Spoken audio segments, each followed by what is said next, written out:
and Tammy with a Notion video today, focusing on the importance of the perfect pin for the perfect point in our project.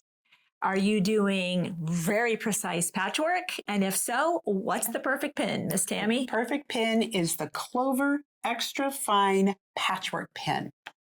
And you are the lady that introduced me to those. I was. Because back in the day, as a new quilter, I had about $1 in my pocket. Yeah. And I bought the cheapest pins I could find. And they were right. this thicker gauge. And I mean, I'd put them in and they'd disturb the fabric. Oh, completely. Snag the fabric even. Yep. And when you showed me how just beautiful. Yes. So the glass head, this is amazing.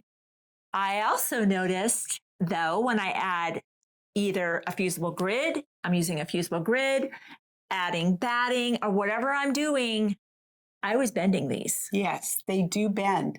That's right, because that's not their mission. These are for patchwork only. Yep. These ladies, you need to buy a second set of pins. I know I hate to tell you this, but these pins are the quilting pins by Clover. These are fine pins. They're still fine. You can see this is still a very fine pin. However, it's much sturdier and it is not going to bend, and you're not going to ruin your pins trying to do other projects. I can show you that. I know, and I've done that. I've got my thing at home, and I've got those bent ones, and they talk to me every time I look at that thing. And get rid of them. They're a reminder. I know. I would no more do patchwork than this than fly at the moon, right? Correct. These They're are way not too big. this is the extra fine and fine. Correct. And it's not just to sell you more pins. No. Each of them has its job, and sometimes in a project, it's both. That's right. Depending on what you're doing. That's right. So let's see an instance where I shouldn't use these and why. Okay. So I have a patchwork grid. Okay. This is just fun patchwork grid. Thicker. Yep. It's much thicker, and you can see it's heavier. So when I take this pin and put it in here to pin these two together, I can feel that this pen I can already feel it. I know it's bent. I know that I have ruined this pin. You can see the bend in this pin. Oh, and we don't want to invest in this again. We want to buy them one time if possible. Exactly.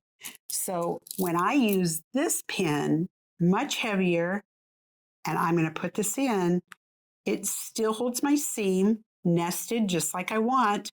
But boy, that is a perfect pin. Look at that. I think it's longer too. Let's look at this. They're much longer. Yes, they are. Look at this. They are. They're quite a bit longer. Oh, they're considerably longer. And the gauge is, to me, almost see it. Twice as thick. Yeah, you can see it. But again, they're made in Japan, so they're very sharp. They're very sharp, and they do an amazing job when you are doing something like this. Thicker. Yeah. Yeah. They do a great job.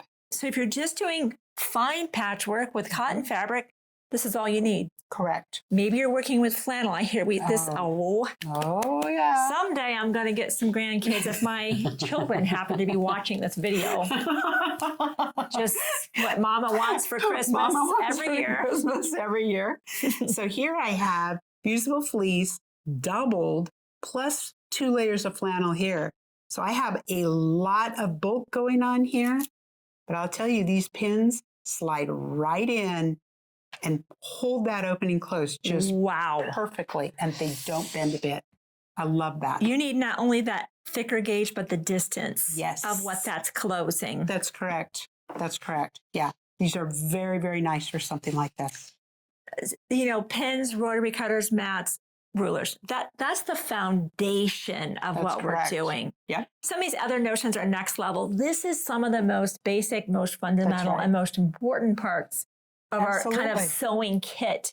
So if quilting and making is your chosen hobby, and most probably is if you're watching this video, definitely worth the investment. And I've always thought that Clover has done a great job of keeping their pins actually very affordable. That's right. And of course, be sure to pick up another pin caddy. It's always nice to be able to just pick them up if you spill them like I used to before I had magnetic pin cushions. I was always they're all over the floor. Always the klutz. So thank you for helping us understand why there's two different gauges, when we use them and when we use the other type. And in many projects, you use them both. That's right. So head over to the website to pick up these Clover pins and any notions you might need, and subscribe. That's how you learn about new notions and the best techniques of how to use our chosen notions. We'll see you soon in another video.